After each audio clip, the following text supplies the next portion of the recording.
Всем привет! После болезни мы часто думаем, что все позади, потому что кашель прошел. Но легкие помнят дольше. В глубине дыхания остается усталость, словно воздух не доходит до конца. Это значит, что организм еще восстанавливается. После гриппа и бронхита альвеолы, мельчайшие мешочки, где рождается дыхание, остаются сжатыми. Воздух проходит плохо, кровь получает меньше кислорода. Отсюда слабость головокружения, чувство нехватки воздуха. Сердце начинает работать чаще, и человек устает даже от малейшего движения. Чтобы легкие ожили, им нужно 3 вещи – время, воздух и мягкость. Не спешите. Дышите спокойно, медленно через нос.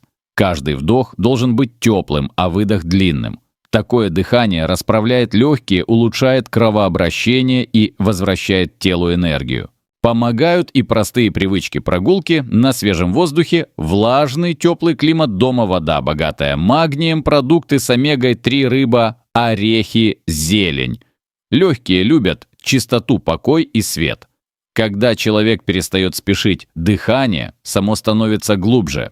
И однажды утром вы заметите вдох легкий, грудь раскрыта, воздух снова пахнет жизнью.